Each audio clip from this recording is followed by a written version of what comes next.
Hello, everybody. Come on in. You're welcome to this Think Tank session. And I'm delighted to have Mr. Steve Saporito all the way from Australia with us. Windy Australia. It's Windy Australia. all stormy and wintry today. So let's hope all the lines hold up. Very good. Very good. All right. Okay. So that was our behind the scenes marketing tech manager on live with us there for a second. Steve, I don't think she knew she was live. I could see the panic in her eyes. She was going, "Oh, sugar, what am I doing here?"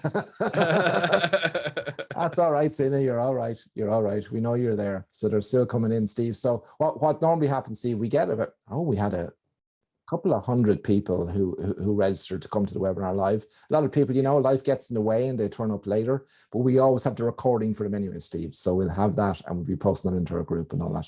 That means we'll have five. If we've had 200 register, that means there'll be 5 that turn up, right?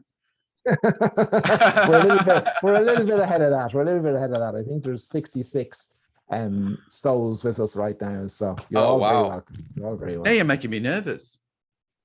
You don't need to be nervous, Steve. You nervous? Go away with that. Would you go away with that? Of course I get nervous. So, Steve, I know there'll be people who already know you, right? Because you're one of the leaders in our industry that I think I certainly look up to, and I know many, many more do. So, but just for those who don't know you, Steve, right? Just give us a little bit of background as to you're in the industry quite a number of years. But just talk to us about, how you started in the industry, where you built, your business up, the studios you ended up with, and then the one day when you actually came into the photography world in terms of going to some shows and conferences, and what you noticed and what that said to you. Wow. Okay. Well, that's a big question, isn't it? Wow. It is. Okay. So you started really gracefully by saying you're really old, didn't you? Really? I didn't. So I've been in the industry for 9 years. Previous to that, I was a chartered accountant, working in the top accounting firms in the world, really, because it was an international companies. And so I then bought a studio. It was one of the studios that I did a feasibility study for in a major shopping center. And I owned the studio, or built that to 3 studios, in another one in another shopping center, another one outside. And at the time, because I was an accountant, I learned how to photograph. I learned how to do hair and makeup, more so makeup than hair. And because I felt that I needed to know how to photograph and how to do makeup because we were glamour at the time. I grew that studio. Each studio was doing, my primary studio was doing about maybe 110,000 a month, secondary about 80,000. And then we just had an overflow studio, which was only meant to be open up weekends, but we ended up opening up 4 days a week. And that was pulling maybe 70, 80,000 a month. But because I didn't consider myself a photographer, I considered myself an owner. I didn't feel good enough to go to any conferences, or it just felt weird for me to be going to photographic conferences. It wasn't until I sold the businesses that I started coming to conferences, because I had people saying, "Oh, come to America. It'll be fun. Let's go." And so that was about 10 years ago or so. And then I started coming to conferences, and I had no idea that at the time that people were really struggling to make money, because it was just something we had to do to pay the bills and to pay the rent. My rent at the time, each studio was $25,000 a month. I think that's what forced me to have to make it all happen. So I couldn't come up with any excuses. We had to pay the rent, otherwise we're out. So I don't know, how much more do you need, Ronan? So Steve, I think what you're telling us is that your background is very much in business and understanding the numbers, being an accountant and working in those big firms, right? And because you were running it as a business, you thought that all photography businesses were run as a business, right? Well, I And wasn't mixing with other photographers. I was just doing my thing. So nobody told me we couldn't make money, and I had no idea that it wasn't possible to make money. And so I ran it. I bought a business, and that's what we did. And it was only after I sold that my lab contacted me actually and said, "Hey, do you want to start doing some training and talking to some of our clients?" I'm like, "What about? I have no idea what I'm doing." And they're like, "You're our biggest client by, I don't know how many times." Like, I was spending maybe $500,000 or something a year with the lab, and they said the average photographer spends 2,000 or 3,000 a year. I'm like, that's not even possible. How is that possible? So anyway, that's and that's how it all started. that's how it all started. Yeah. So Steve, before we talk about how clients are made, not found, right? I just want to talk a little bit. I just want to congratulate you first, because I don't know anyone who's more richly deserving. But congratulations on winning the PPA International Services Award this year. Wow, I'm so blown away. I didn't. I had no idea. I'm like, what? When Mary told me, was actually rang to speak to me to tell me. I'm like, what? What is that? That was just amazing. I'm so honored. Anyway, that's really great. Many congratulations. It's richly deserved, because you're changing photographers' lives. I see it every single day. The photographers I talk to, you're changing their lives because you are teaching them, showing them, coaching them, mentoring them to truly become real business people by connecting with their clients, right?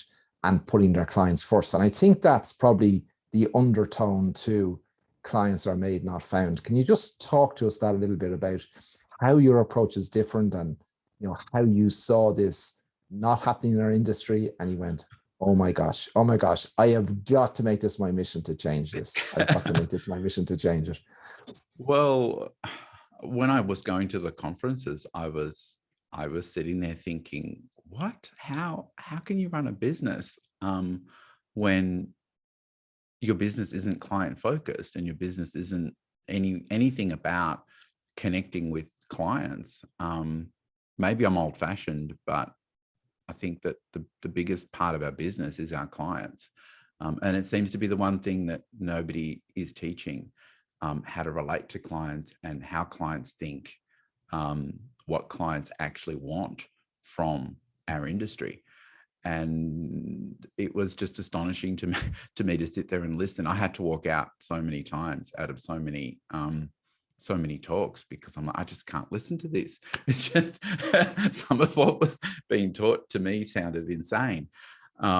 So, great clients are made, not found.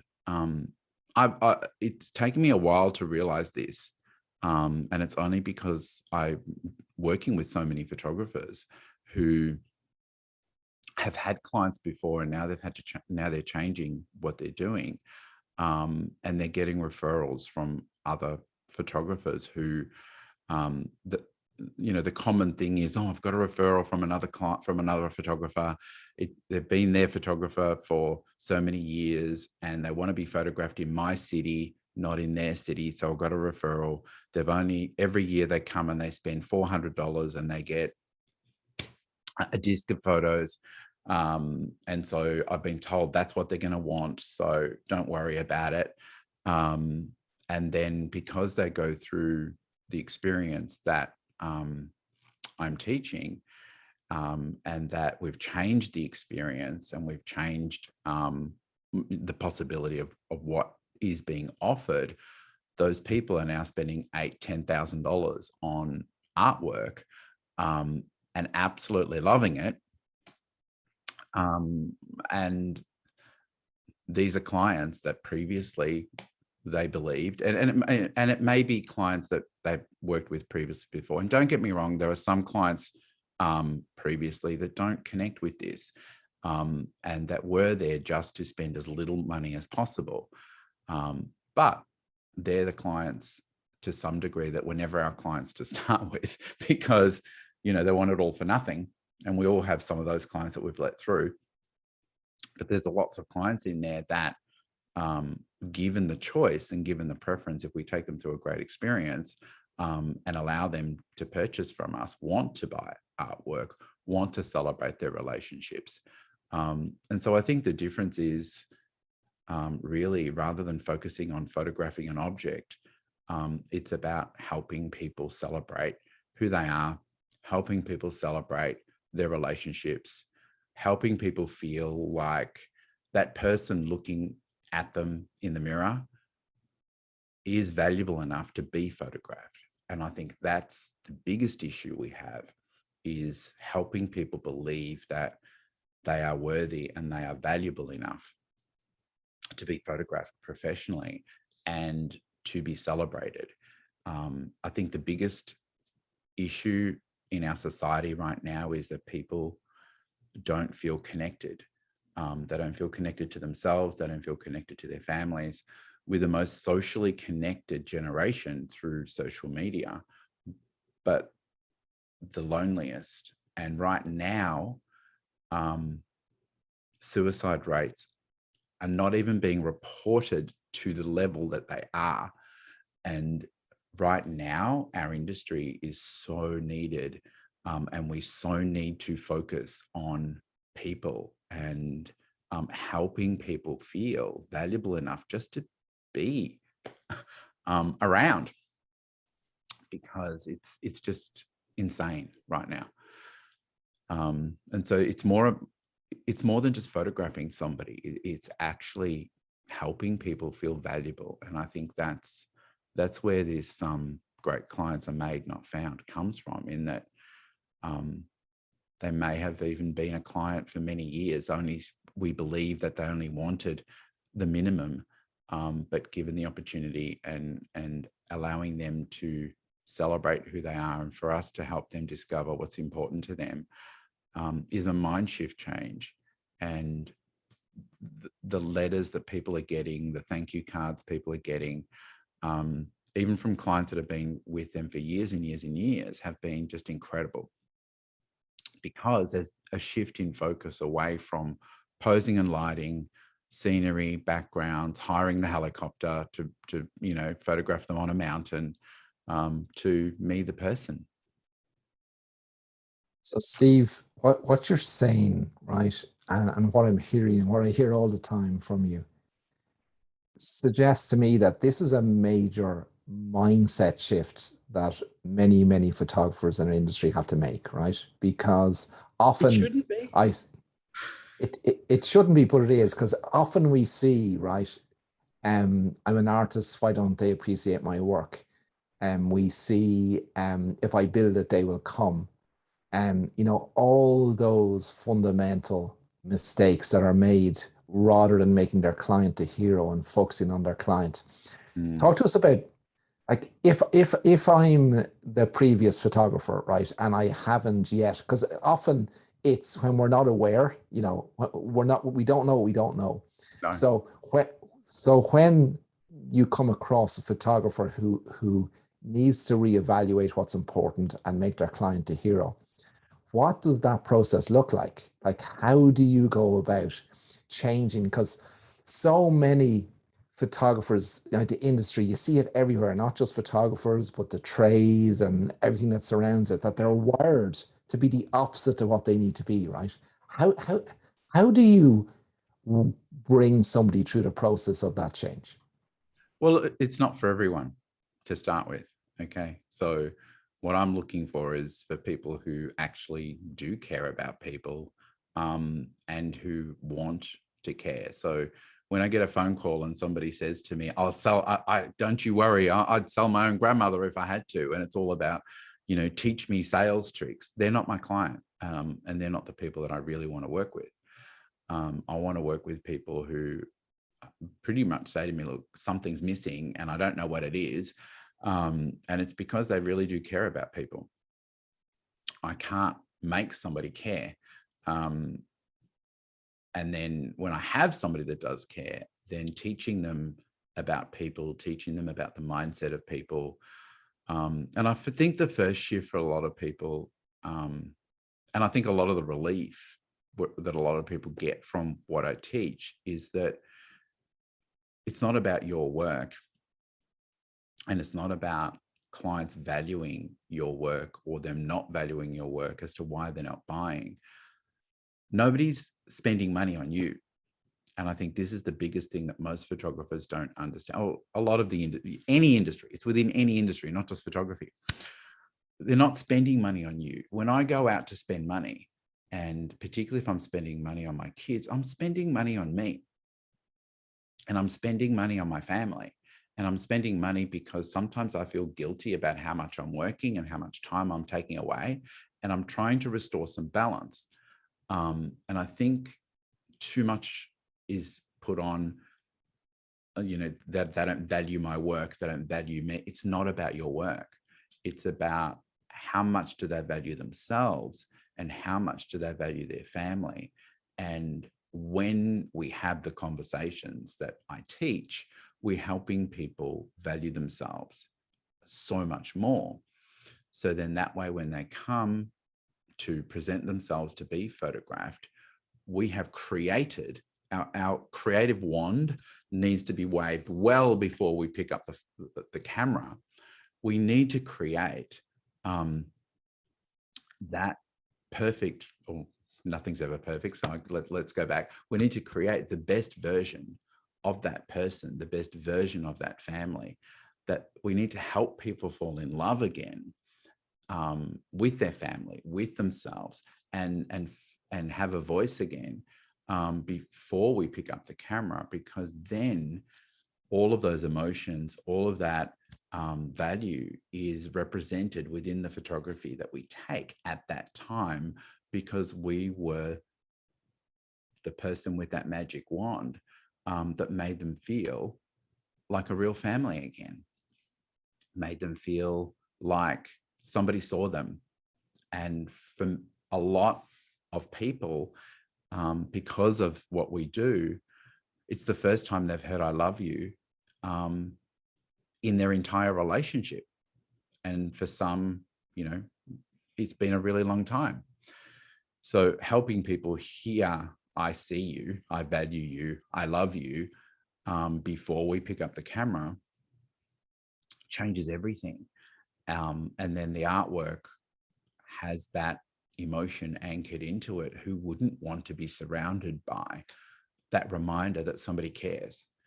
The problem is that when we don't do this and we're relying on the background, the sunset, the golden hour, all of those things that we taught are important. And I'm not saying forget about how to photograph beautifully. But to a client, if they wake up every day and hate that person that's looking at them in the mirror, if they believe that there's nothing valuable about them, it doesn't matter how great the light is or how you pose them. They don't feel valuable enough to spend that money on themselves. And it's the same with any industry. If somebody believes they deserve a $5,000 handbag, they're going to spend that, right? Whether they have the money or not. But they find the money for what they believe they are worth. And if we think about the value, not what we value as an industry, because now when we become a business, we need to think about, what does my client value? What will they spend money on? What is it that they will bring them joy? The awards and all that, that's what brings us joy. That's what keeps us motivated. That's what keeps us connected with our art and our craft. It's an entirely different mindset when it comes to clients and when it comes to what they will spend money on. Those photographs that we have won an award for rarely are purchased and hanging up on somebody's wall. Rarely.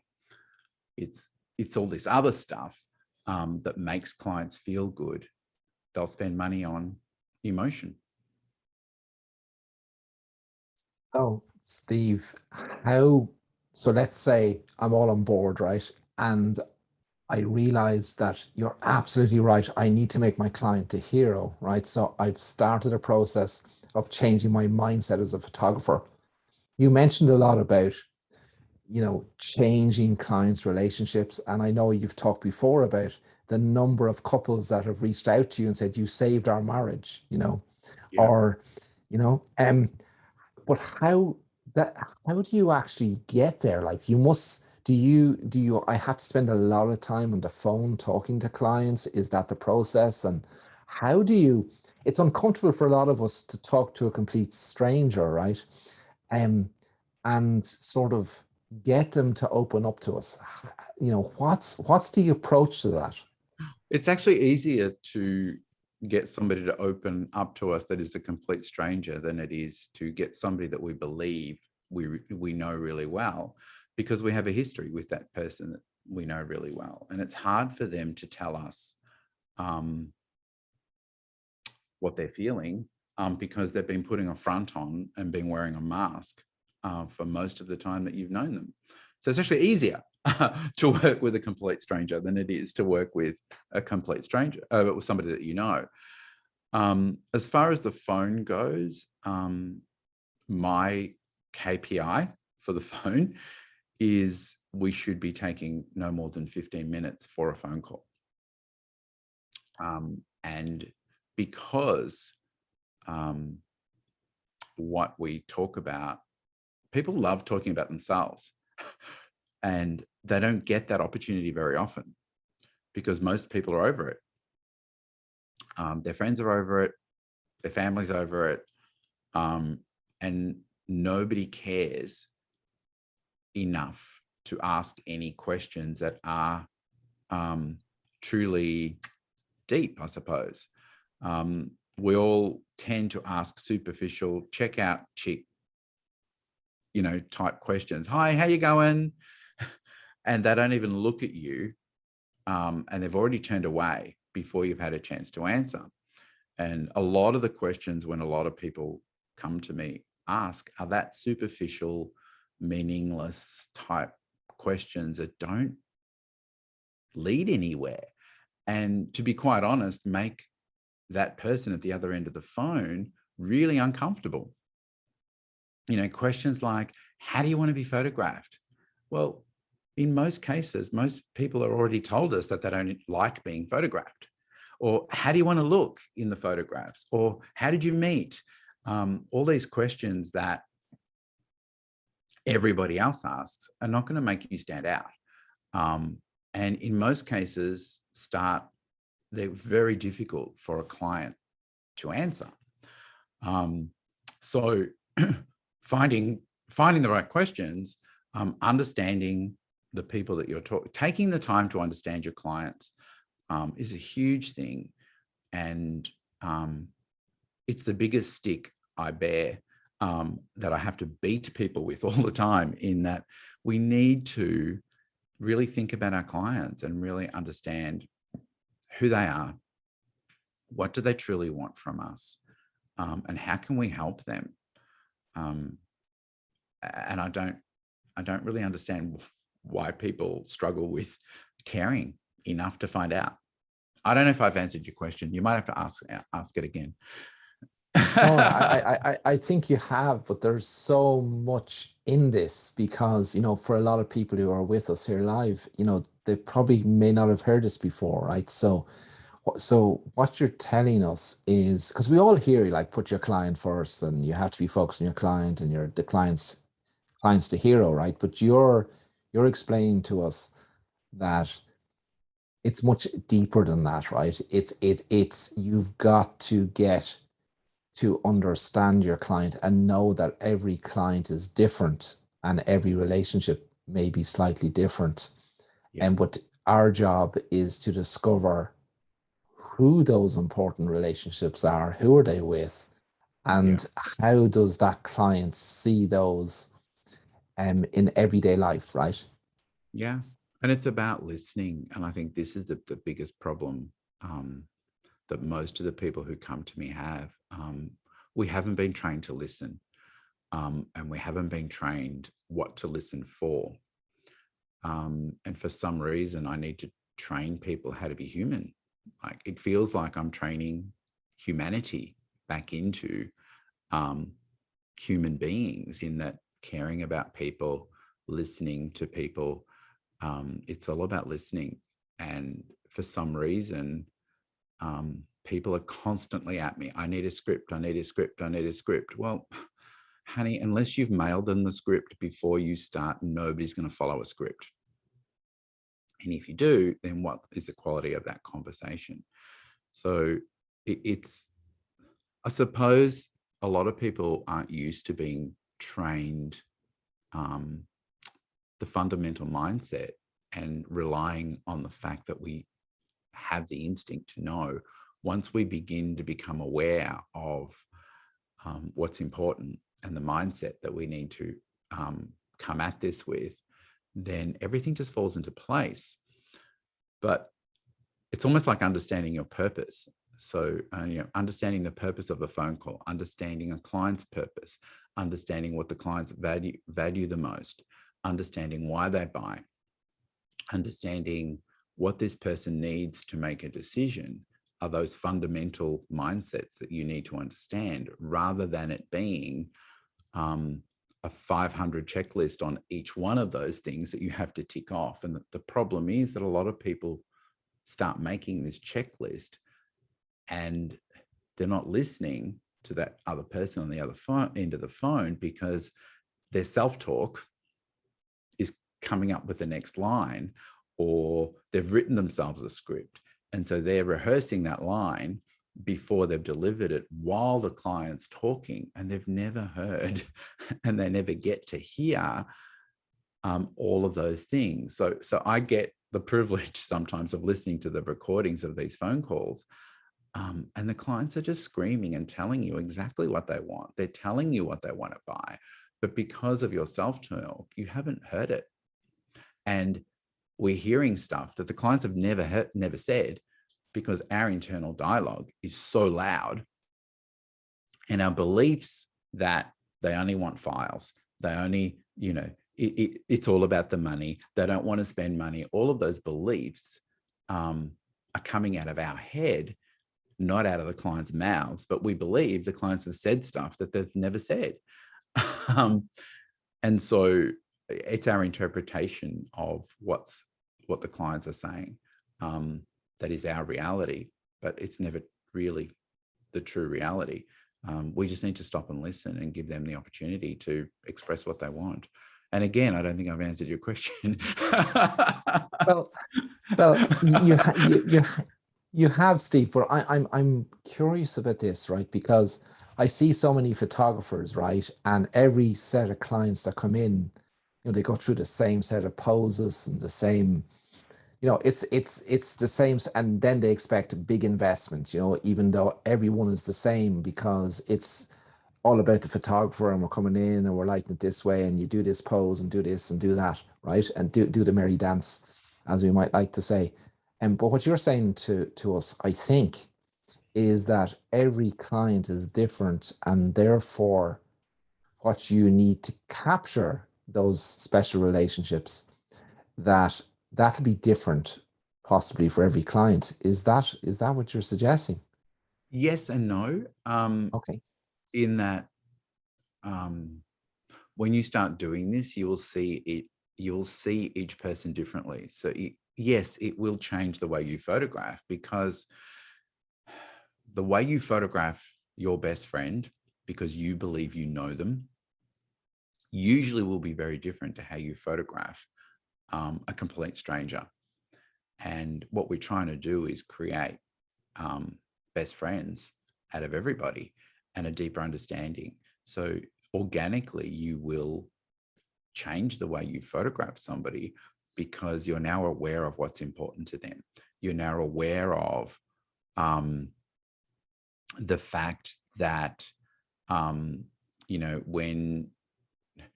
he has that cheeky grin and he closes his eyes, that's what's important to you, because he's thinking about you.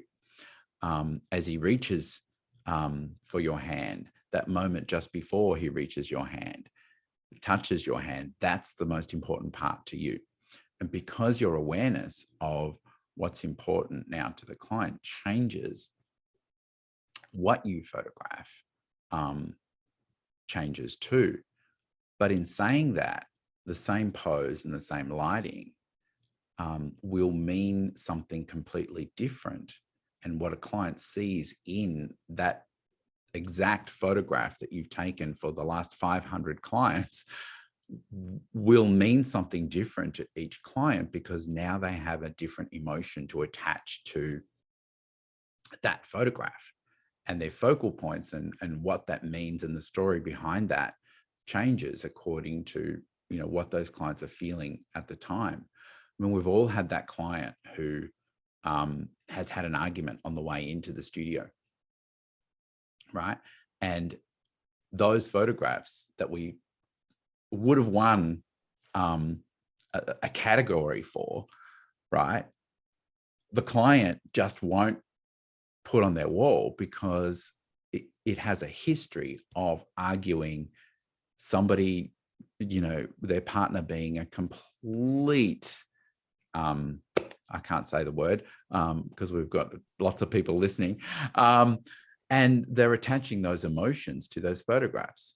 So what I'm suggesting is that we create the possibility for people to love on each other at a whole new level, for people to discover each other at a whole new level, and for people to truly receive the people that they love, and give people the opportunity to and permission to love on each other before we photograph them. So when they come in, those emotions are now attached to the same photos we've been taking for years, and that will then mean something different to those clients.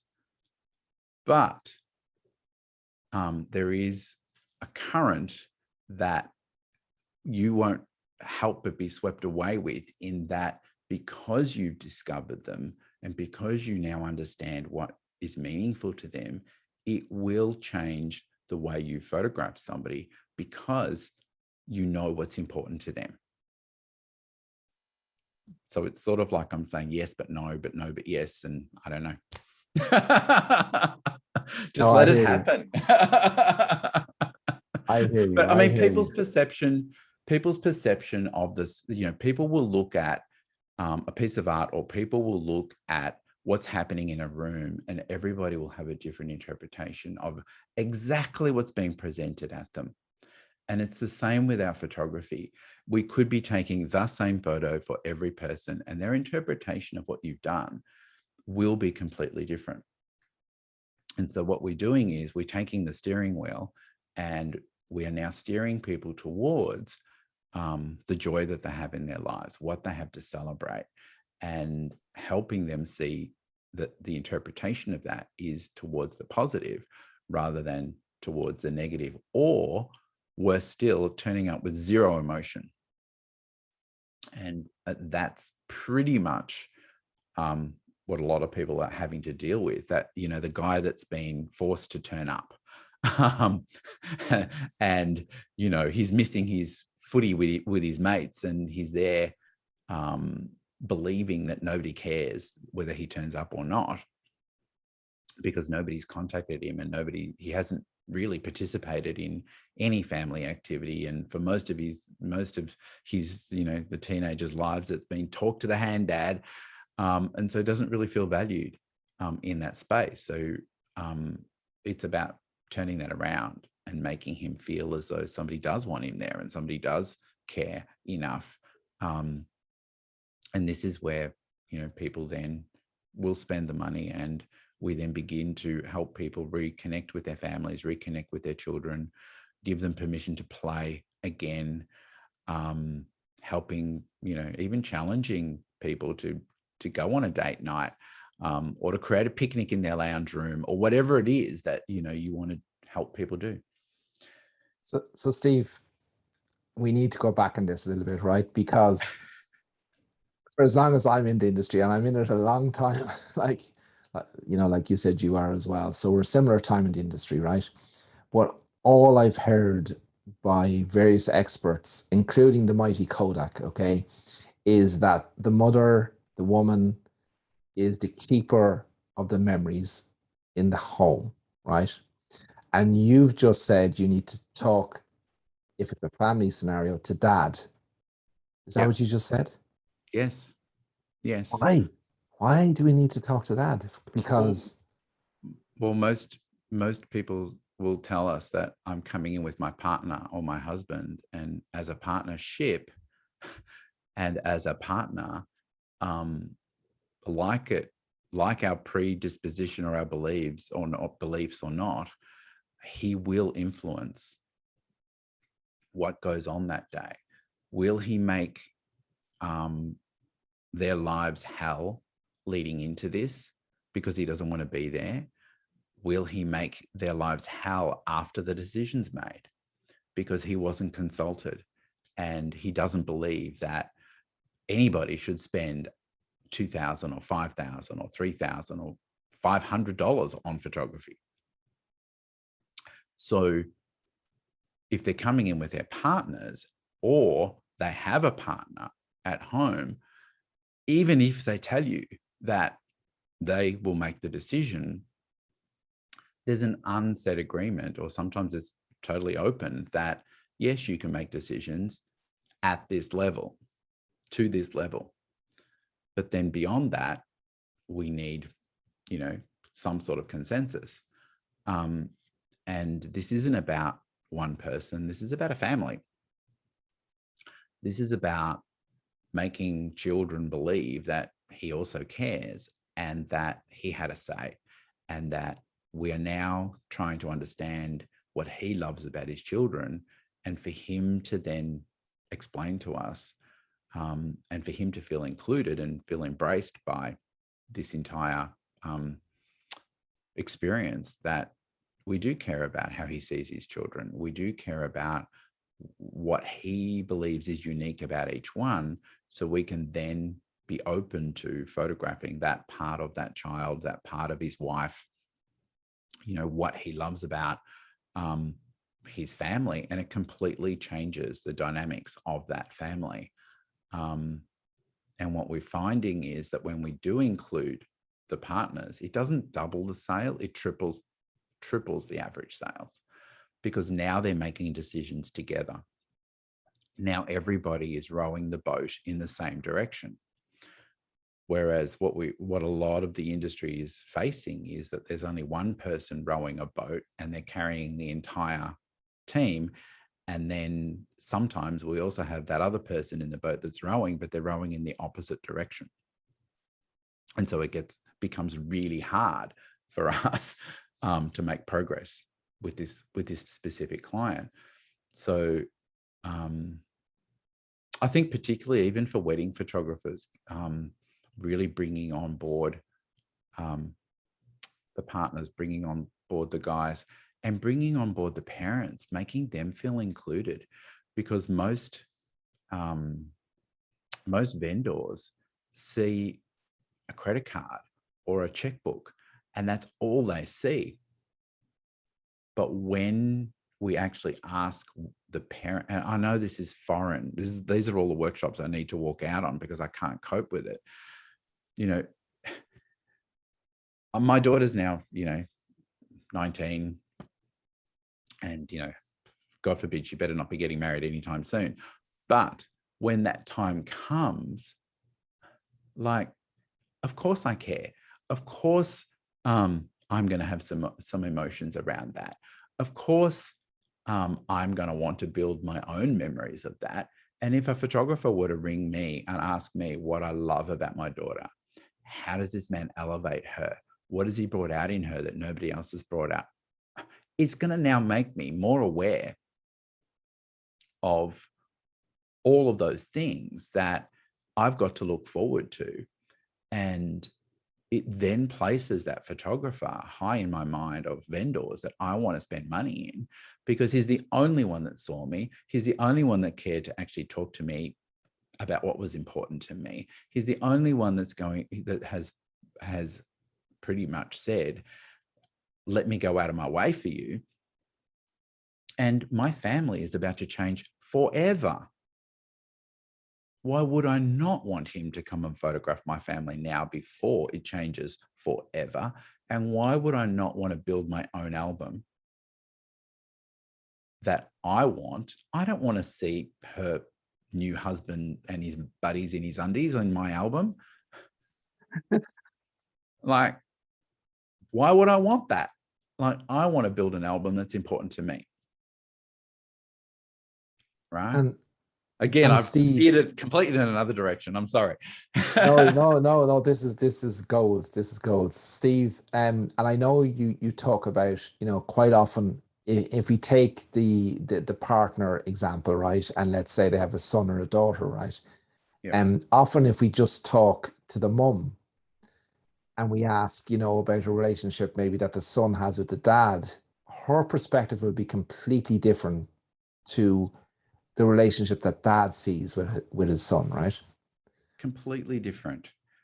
And it's incredible when those light bulbs go off, because, when you talk to a mum, and this is common, that you talk to a mum and you'll ask, what does he love to do with Johnny? And mum said, oh, they love to go to the park and they love to wrestle. And, they just do those boy things. They kick the footy around. And then you speak to dad and he's like, that one bit that I love the most is that moment we walk out that gate and he reaches for my hand. And I'm just so proud that the moment we leave, he just reaches for my hand.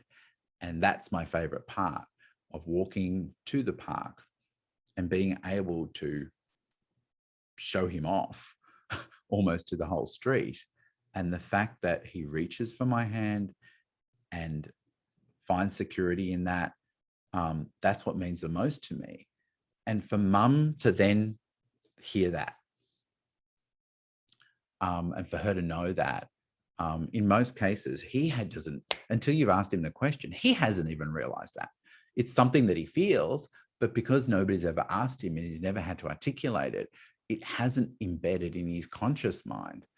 It's there in his subconscious mind, but when we bring it forward into his conscious mind, it becomes so much more relevant. And so does that mean we need to go to their homes and photograph that moment at the gate and get them to reenact it? No. Like, will there be a time, even if he comes into my studio, where his son reaches for his hand, and now that we are now consciously aware of it and we take that photograph, it then becomes that anchor for that moment.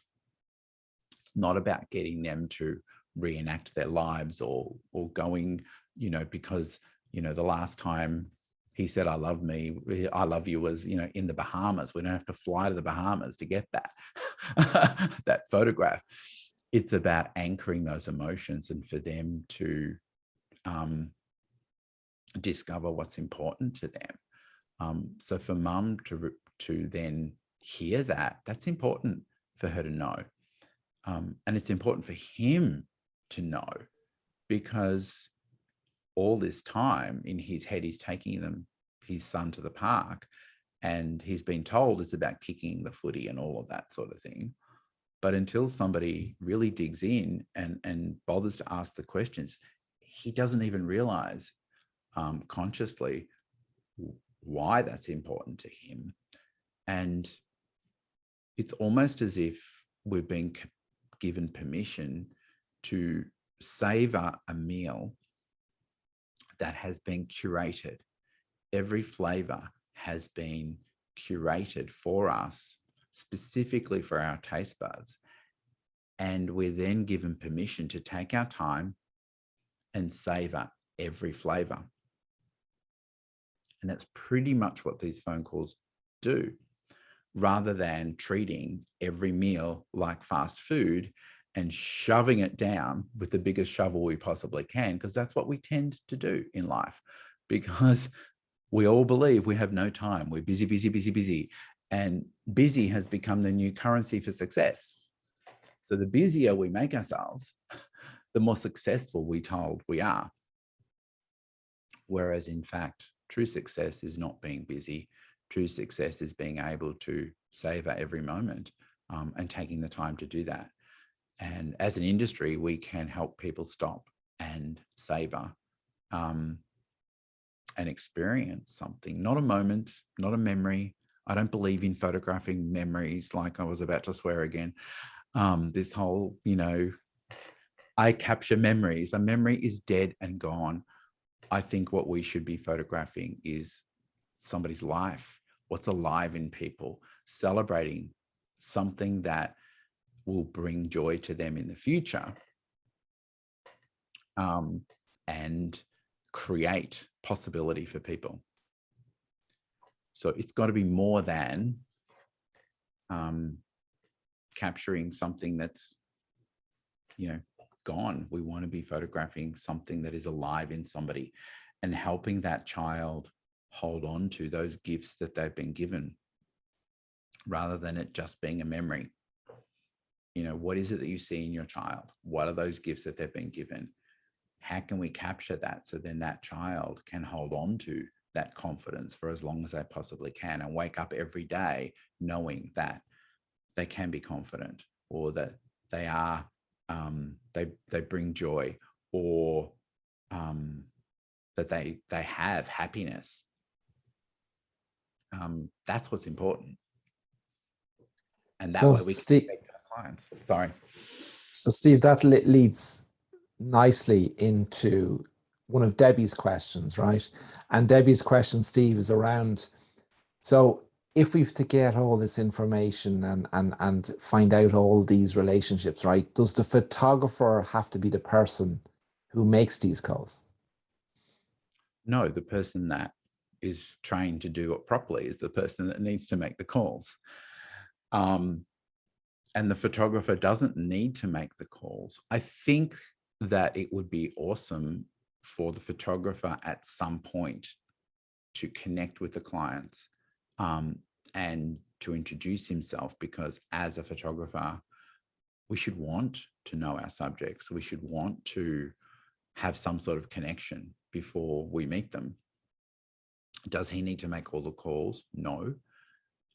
In my business, I never picked up a camera. Could I photograph? Yes. Did I train my photographers to photograph? Yes. Were they expected to get bookings? Yes. Were they the primary people on the phone? No. Could they take a booking if they needed to? Absolutely. If they picked up the phone, they were expected to be able to talk to somebody, because we're not just here to click, right? We have to be able, in order to photograph somebody, be able to connect with somebody that's in front of us. So these mindsets and these skills are not just for the phone people, because everything needs to flow through the studio. You can't be somebody on the phone and then be somebody completely different when they turn up. So do your photographers need to be trained? Absolutely, they do. And a lot of the times what we're facing when people start with me is that the phone people do it, but the photographers don't even bother to read the notes or look at what we've discovered, because they think we've got it. I can light anybody. I can do, I've been trained to rock this thing. I have my incredible light and my, I've spent this money on the lens that everybody told me I needed to buy, so I can rock this thing. And the biggest mistake they make is that they don't take an interest in their client. And you've got to want to. So I encourage people to make that at least one call to that family, because the clients want to trust you. The clients want to connect with you. And for that purpose, we should be making at least one phone call, and you could have your phone people on the phone. When I ran my businesses as three, I couldn't do everything. Like, I couldn't make every phone call. I couldn't do all the marketing. I couldn't do every sale. I couldn't photograph everybody. I couldn't do everyone's makeup. I couldn't do everybody's hair. It just isn't possible. But it's amazing how people hear your intention, and it didn't matter which studio I walked into. even though the clients spent all their time with the makeup artist, the hairstylist, the photographer, for some reason, because I truly believed in what we did, the clients seem to connect with me more than anyone. And I had the least time with them because the time that I did spend with them, I saw them. I took the time to find out who they were. And people can sense your intention. And that's where, you know, I'm looking for people that are authentically interested in people, not people who are just trying to make money and prefer to use that money to photograph goannas in the middle of the desert. Go photograph goannas if that's what you want to do. But, you know, you've got to love people to do what we do. If you're a portrait photographer, you've got to love people. I don't know. Did I answer that? Yes, you did. So, Steve, I'm curious, right? Because you see so many sales processes and everything else that are taught in our industry, right? And it nearly only starts after the camera is finished, right? Right. But you're laughing, you see. So tell us, how much of the investment is decided by the client before the camera is ever taken up, in your experience? Well, the way I coach this, I want people to believe that they want what we offer. I want people to find what we do so delicious that they can't help themselves. I want them to, before they come in, because of the phone conversation, feel as though that there is something missing in that room. And if it was, you know, talking about little Johnny and the fact that they love how curious he is and the fact that he just doesn't, he leaves no stone unturned, that by the end of the conversation, they know that they want that in his bedroom, and for them to be longing for that, and for them to walk in every day knowing that that's missing until the time that we photograph them. And when we quote them and tell them it's going to be £1,200 or $1,200, whatever that is, or 800, whatever that is, for them to honestly believe that that's what they want to spend. We don't want. Oh. Okay, so my daughter is on that list that bypasses all of my do not disturb. So I'm really sorry. That's all right. Is she okay? She doesn't need you now, does she? Well, I just sent a message saying I'm going to call her. Family's For her to first. call at 8 o'clock, Right. it's very unusual in the morning. That's why I'm asking, just to make sure she's okay. Do check that out. She's a teenager. She'll message. Let me just let her know.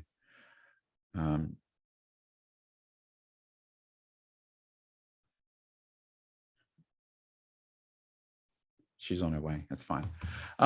Yes. So now I'm lost.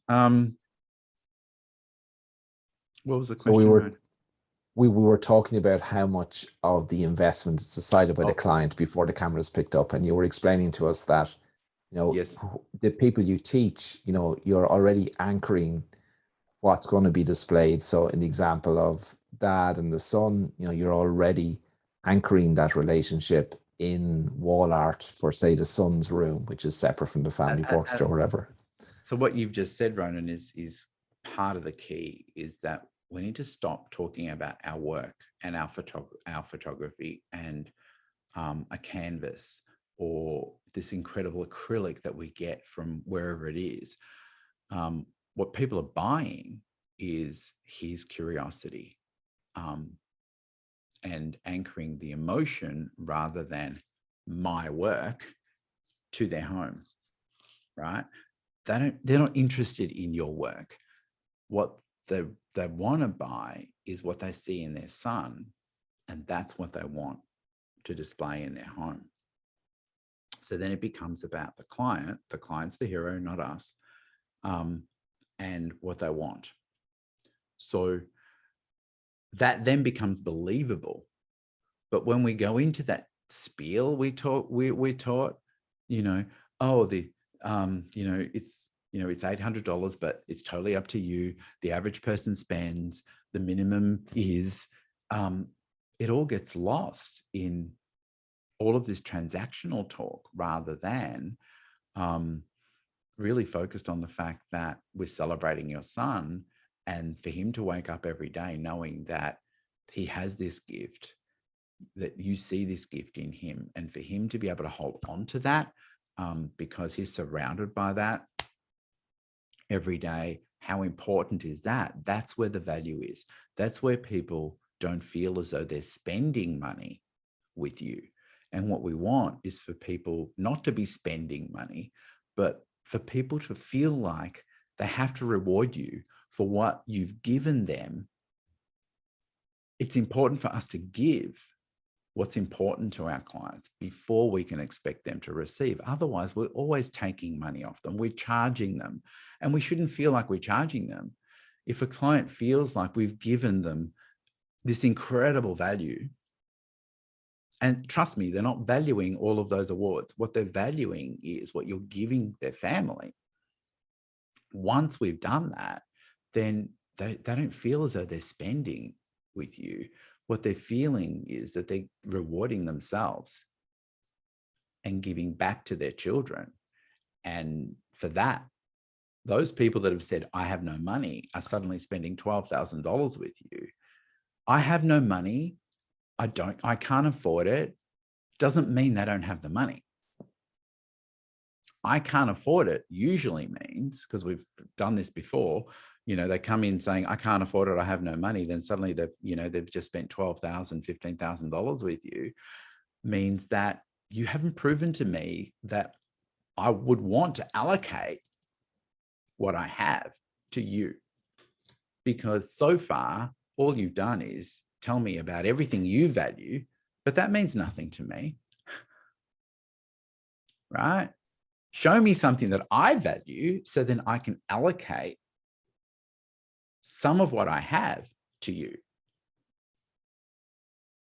And that's a whole other mindset thing, isn't it? I suppose. Yes, it is.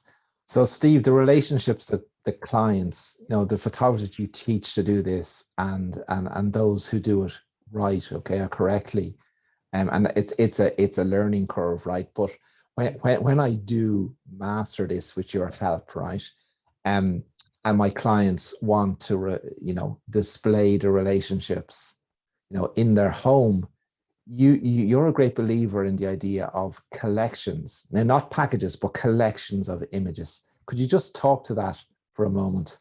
Well, not collections of images, collections of Okay. photographs. Okay. Because to a client, the minute we use the word images, they think digital files. Okay, so the word images is banned in my little bubble. My little insignificant bubble, the word images is banned. Okay. And so packages is banned because, yes, to a client, that means discounts and transactional money. It's all about the transaction. It's all about what am I entitled to. So a collection is one of those words that adds value. And that's why we choose it. So when people collect things, or it's collectible, or we create a collection, it's a collection that is put together, that each piece adds more value to the one that's beside it and continues to sell the story.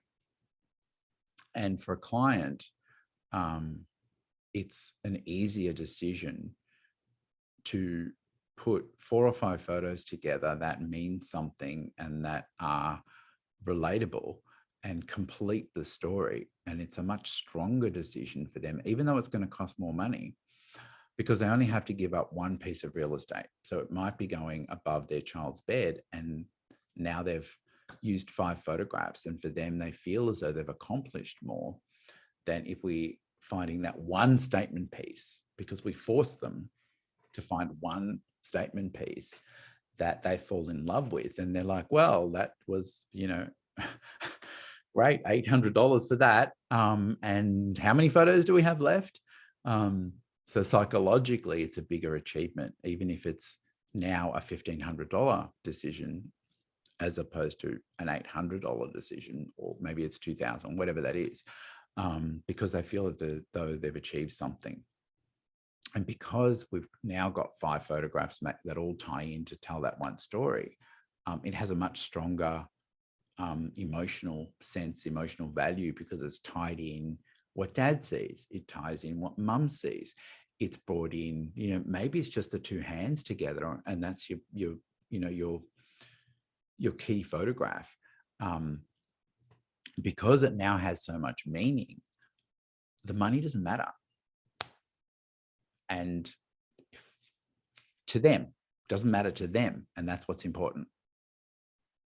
Right? So Steve, I know you're a great believer in the folio box too. Where does that fit in this total process? Well, the folio box is that extra thing that they have to have, because everything that we photograph for them is important. And I think that a lot of people make the mistake of believing that what goes on the wall doesn't belong in the photograph, in the folio box, because they've already bought it. But for them to keep what we've created, they don't want to let go of any of it, because it's all meaningful. And a lot of clients will buy 2 or 3 collections to put on the wall, but they've got 30, 40 photos to choose from. And so the folio box becomes so important, because that's their client's story. That's their family story. Sorry. That's those ones that when that child grows up, becomes that legacy that we could potentially then give to that child. It's that box that has, I saw it as like a moving piece of art.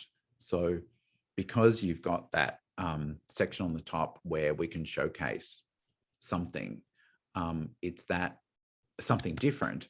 It's that moving piece of artwork that can be on display, that today we're going to decide we're going to showcase Johnny's curiosity. Tomorrow it might be Isabella's caring. The day after it might be how my partner shows he loves me. And depending upon what people need, it can reflect all of those things that are contained within that treasure box. So it becomes the time capsule of everything that's important. It becomes a time capsule of the substance of why are we here? Why are we together? What is it about me that you love? What is it about that child? Because sometimes those days where you just want to strangle them in their sleep, you need to be reminded of why you love this little kid that's completely, turned your life upside down today. Well, maybe we should call it the sanity box. The sanity box, yes, indeed. Maybe that's what it is, the sanity box. We got to get real. Not everything's, roses and rainbows and unicorns. And as a family, it can become the glue, and it can get us through the wall art, as well as the treasure box can get us through and make everything stick. So Steve, we could talk for hours and hours and hours and hours, and I know all of our attendees feel exactly the same way. So Steve, I know you have a gift for everybody that we're going to email, right? Yes. And we're gonna send everyone. So watch your email, guys. Don't ignore the email you get, because it's a gift from Steve, right? And apart from that, Steve, where's the best place to touch base with you to find out more? Because we have a lot of questions about, how do I find out how to do this, and how do you help photographers, and how do I get some more information on that? Well, there's obviously I run a membership, and there's lots of videos that and courses online that you can do. So the membership gives you access to all of those courses. It's only $99 US a month, and it gives you access to all of this and way more, because we only had an hour to talk. And I've also got a workshop coming up which teaches you how to answer the phone and all those mindsets that we were talking about. So for those people. It's really geared towards those people that want to hire somebody to take over the phone and pretty much start from scratch. And so it only focuses on that phone call part of it and building that relationship and teaching people how to quote. But the membership also, incredible place to start. But so many people have had, double, triple, quadruple their sales just by doing 20% of what's in there. And that's the thing. You can't wait till you have perfection because there's a lot there. Just implement what's easy. Do what's easy first. That's my motto. Do what's easy first. Whatever you connect with is the right thing to do. One little thing causes ripples. One little pebble in the pond creates ripples everywhere. And so when they go to your website, Steve, SteveSaporitoEducation.com, right? They're looking for the platinum, C4 platinum. Is that right? The platinum? Yes. Okay. Yeah. And Jonathan Braswell says, we love Steve's C4 Platinum group. So, and I know many others do. And I know there's so many BSA members who are in C4 as well, and they love it too. So that's awesome. Well, you need the leads before you can actually speak to somebody. So it's a perfect union, isn't it? Really. Absolutely. Because market, and a lot of people don't get that, Steve, that marketing is about earning the conversation, and then they need everything that you do to teach them how to make that connection with the client, discover those important relationships so they make the investment with you, and then become a marketing engine for you, bringing referrals to people who are like them, right? So it's and that's a beautiful thing. I mean, that we need to start somewhere, and we need the leads before we can even have those conversations. We need those leads to come in, and then we need to turn those leads into raving fans. It's not about conversion. It's not about rip and run. It's about creating long-term relationships with people. And from there, your business has organic growth. Will you always need leads? Of course you will, because you want to grow your business. But those clients, those people that are coming into your funnel, we need to treat as gold, and we need to see that it's not a lead. It's actually a human being with feelings, with a heartbeat. And our job is to see that. Absolutely.